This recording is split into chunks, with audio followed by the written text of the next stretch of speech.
Hello दोस्तों, स्वागत है आप सभी का हमारे इस यूट्यूब चैनल में। दोस्तों, महात्मा गांधी के संबंध में हर व्यक्ति की अपनी अलग अलग राय होती है, अपनी अलग अलग मानसिकता है। कोई उन्हें पसंद करता है तो कोई उन्हें नापसंद करता है, एक से एक दलीलें देता है उनके विरोध में। किसी को उनकी विचारधारा पसंद नहीं, किसी को उनका जीवन पसंद नहीं। लेकिन दोस्तों, गांधी एक सच में कमाल के व्यक्ति थे, अद्भुत व्यक्ति थे, खूबसूरत व्यक्ति थे। और वो आप तभी जानेंगे जब आप उनके जीवन को करीब से जानेंगे, उन्हें करीब से पढ़ेंगे, उनके जीवन दर्शन को, उनके विचारधारा को, उनके व्यक्तित्व को। तभी आप उन्हें करीब से जान पाएंगे। और आज का सबसे कमी यही है कि हम जानना कुछ नहीं चाहते और अपनी मानसिकता बना लेते हैं किसी भी व्यक्ति के बारे में। दोस्तों, उनका व्यक्तित्व खूबसूरत था, तभी तो हम आज भी उन्हें याद करते हैं, दुनिया उन्हें याद करती है। क्यों? उनके सिद्धांत के कारण, उनके व्यक्तित्व के कारण, उनके जीवन के कारण। दोस्तों, उनके सिद्धांत आज भी प्रासंगिक है, उतने ही प्रायोगिक हैं। चलिए कुछ बातों को जानेंगे जिससे कि आपको पता चलेगा कि कैसे गांधी बड़े ही खूबसूरत व्यक्ति हैं। दोस्तों, खूबसूरत होने का अर्थ सिर्फ चेहरे की सुंदरता से, चेहरे की खूबसूरती से नहीं होती है, बल्कि व्यक्तित्व की खूबसूरती भी होती है, कर्मों की, सिद्धांतों की खूबसूरती से होती है। पहली बात जो महात्मा गांधी को खूबसूरत बनाती है वह है उनकी सत्य और अहिंसा का मार्ग। उनके लिए सत्य ही भगवान है और अहिंसा उसको पाने का साधन। दोस्तों, जहां आज की दुनिया में आपको हर जगह झूठ का बोलबाला देखने को मिलेगा, हर व्यक्ति अपने काम निकालने के लिए, सुख सुविधाओं के लिए झूठ का सहारा ले रहा है, जिसके कारण समाज में अव्यवस्था नजर आती है, तरह तरह की समस्याएं नजर आती है। आज इंसान अपनी लालच और महत्वाकांक्षा को पूरा करने के लिए बड़ा से बड़ा झूठ बोलने को तैयार है। नैतिक रूप से गिर चुका है इंसान। वहीं महात्मा गांधी सत्य का मार्ग अपनाते हैं, सत्य की बात करते हैं और खुद उस पथ पर चलकर दिखाते हैं। आज हमें हर जगह हिंसा देखने को मिलती है, चाहे वो शारीरिक हिंसा हो या मानसिक हिंसा हो। हम थोड़ा सा देर में ही हिंसा का मार्ग अपना लेते हैं अपने काम निकालने के लिए, किसी पे विजय पाने के लिए। लेकिन दोस्तों, महात्मा गांधी हमेशा हिंसा का विरोध करते हैं। वो हमेशा चाहते हैं कि हम अहिंसा के माध्यम से ही आगे बढ़ें, अहिंसा के माध्यम से ही दूसरों पर विजय हासिल करें। और दोस्तों, यही कारण है कि वो आज़ादी की लड़ाई में भी सत्याग्रह का मार्ग अपनाते हैं। अपने शरीर पर तरह तरह की पीड़ा झेल कर भी शस्त्र उठाने की वकालत नहीं करते, क्योंकि उनके लिए सभी इंसान बराबर है।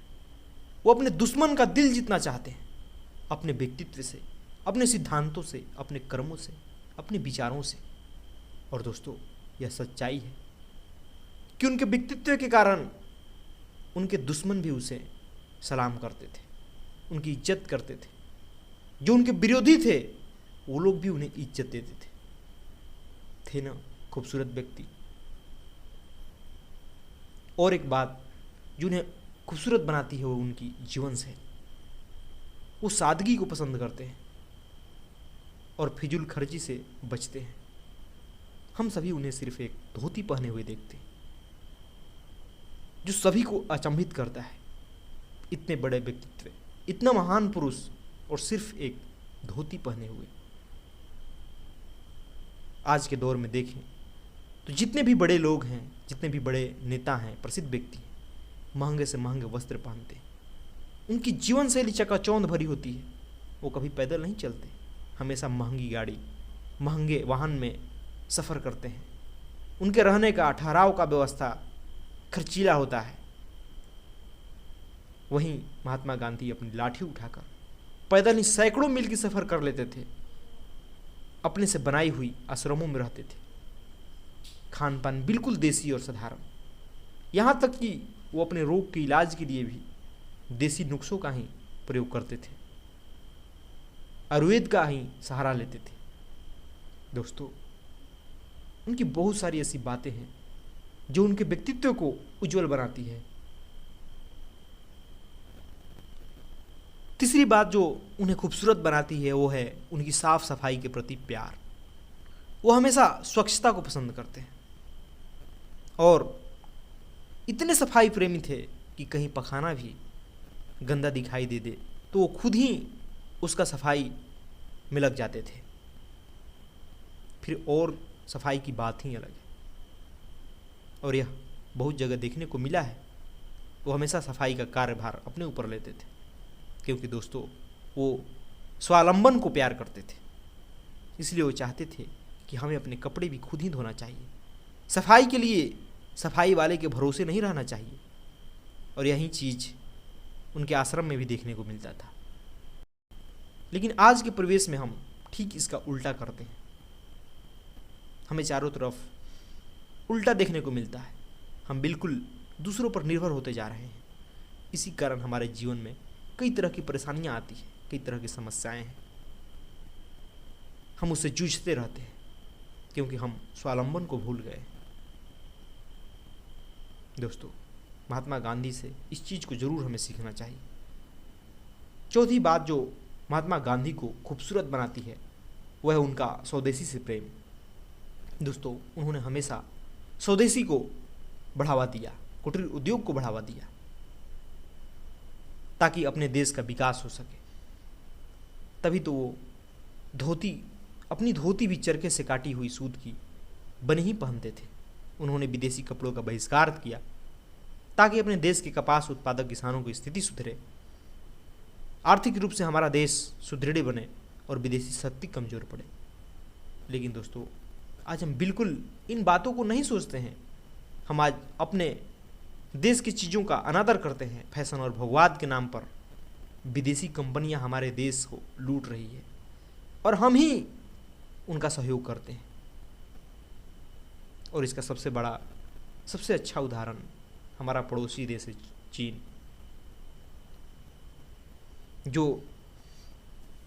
जिसका हमारा देश ही बाजार है, हमसे ही मुनाफा कमाता है, आर्थिक रूप से मजबूत बनता है और उसका प्रयोग हमारे ही विरोध में करता है। इसके लिए आखिर कौन जिम्मेवार है? हमें तो जिम्मेवार है। दोस्तों, गांधी को केवल स्वदेशी चीज़ें से ही पसंद नहीं थी, बल्कि वो स्वदेशी भाषा को भी बढ़ावा देते थे। उन्होंने हमेशा कहा है कि हिंदी ही हमारी राष्ट्रभाषा हो सकती है। वो हमेशा हिंदी को बढ़ावा दिया। क्षेत्रीय भाषाओं को बढ़ावा दिया क्योंकि वो जानते थे कि देश का वास्तविक विकास अपनी भाषा में ही हो सकता है।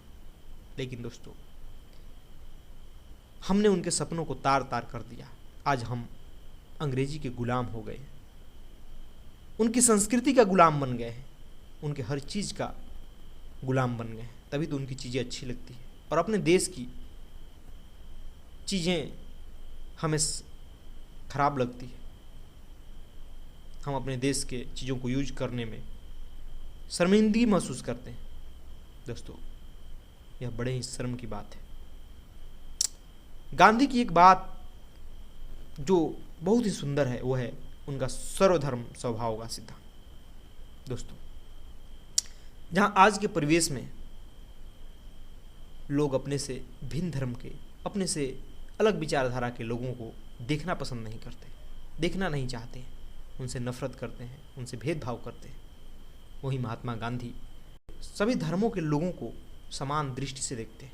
उनके लिए सभी इस ईश्वर के बच्चे हैं। इसी कारण उनकी दैनिक प्रार्थना में भी हर धर्म के धर्म ग्रंथों की बात कही जाती थी। और यह सही है दोस्तों, हर इंसान यहाँ समान है।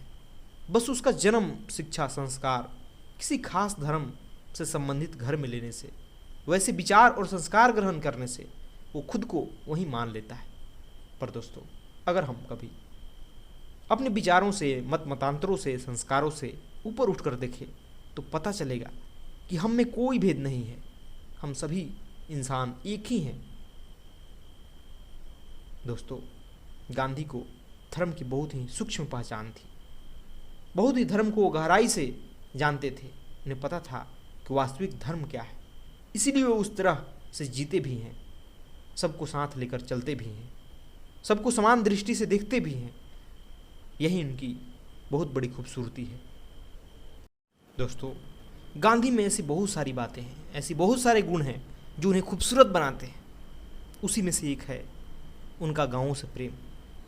वो कहते हैं कि भारत की आत्मा गाँव में बसती है, और यह सही भी है दोस्तों, क्योंकि भारत गाँवों का देश है। यहाँ की 70% आबादी आज भी गाँव में रहती है। यही देश के आर्थिक स्रोत का आधार भी है। दोस्तों, गांधी जी ने भारत को घूमकर करीब से देखा, तब उन्हें ज्ञात हुआ कि गाँव की स्थिति कितनी बदतर है, कितने वहाँ अवगुण हैं। शिक्षा का अभाव, स्वच्छता का अभाव, नेतृत्व का अभाव, जिसके कारण वहाँ की जिंदगी नरक समान है, शोषित थी। कई तरह के और भी समस्याएं विराजमान थे, जैसे छुआछूत, जात पात, अशिक्षा इत्यादि। गांधी जी ने अपने स्तर पर बहुत सारे समस्याओं को दूर किया और बहुत सारी समस्याओं को दूर करने के लिए जीवन भर संघर्ष करते रहे। आपको पता होगा कि गांधी जी समय की कितनी पाबंदी रखते थे। ये भी बात उन्हें बहुत ही खूबसूरत बनाती है।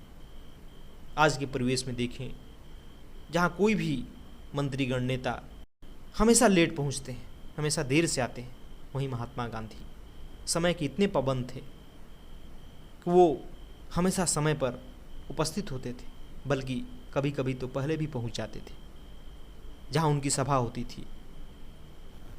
दोस्तों,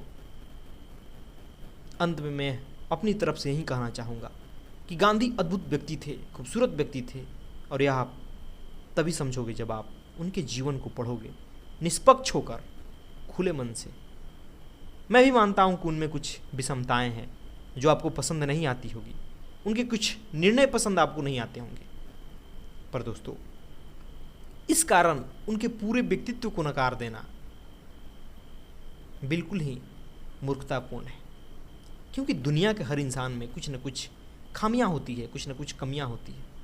आप में भी होगी, आपके परिवार के सदस्य में भी होगी, आप जिसे बहुत प्यार करते हो उनमें भी होगी।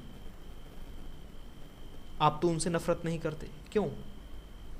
उसी प्रकार दोस्तों, गांधी जी से बहुत कुछ सीखने लायक है, बहुत कुछ है जो हमारे देश की समस्याओं को दूर कर सकता है, हमारे जीवन से बहुत सारे समस्याओं को दूर कर सकता है, परेशानियों को दूर कर सकता है, बशर्ते कि हम उनके विचारों को अपनाएं, उनके जीवन दर्शन को समझें।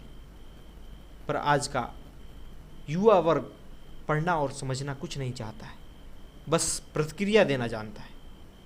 किसी के बारे में बिना कुछ जाने जल्दी ही अवधारणा बना लेता है। और दोस्तों, यही उसकी कमी है। दोस्तों, गांधी एक महान व्यक्ति हैं, उनका व्यक्तित्व महान है, उनके कर्म महान है। उन्होंने देश के लिए जो कुछ भी किया वो अद्भुत है, और आने वाले समय में शायद ही कोई ऐसा व्यक्ति पैदा हो जो उनके व्यक्तित्व के बराबरी का हो। लेकिन दुर्भाग्य है कि आज उनकी खूबियों को पहचानने के बजाय हम उन्हें मजबूरी का नाम दे दिए, जबकि हमें उनकी खूबसूरती पहचान कर उन्हें अपनाना चाहिए, उनसे सीखना चाहिए। उनका जीवन से संबंधित बहुत सारी ऐसी बातें हैं जो इस छोटे से वीडियो में बनाना नामुमकिन है। उसके लिए तो आपको खुद ही उन्हें पढ़ना होगा, उनके जीवन दर्शन को समझना होगा, उन्हें जानना होगा, तभी हम गांधी को अच्छी तरह से समझ पाएंगे। तभी हमारी जो राय होगी वो सच्ची राय होगी, हमारी जो मानसिकता होगी वो सच्ची होगी। धन्यवाद दोस्तों।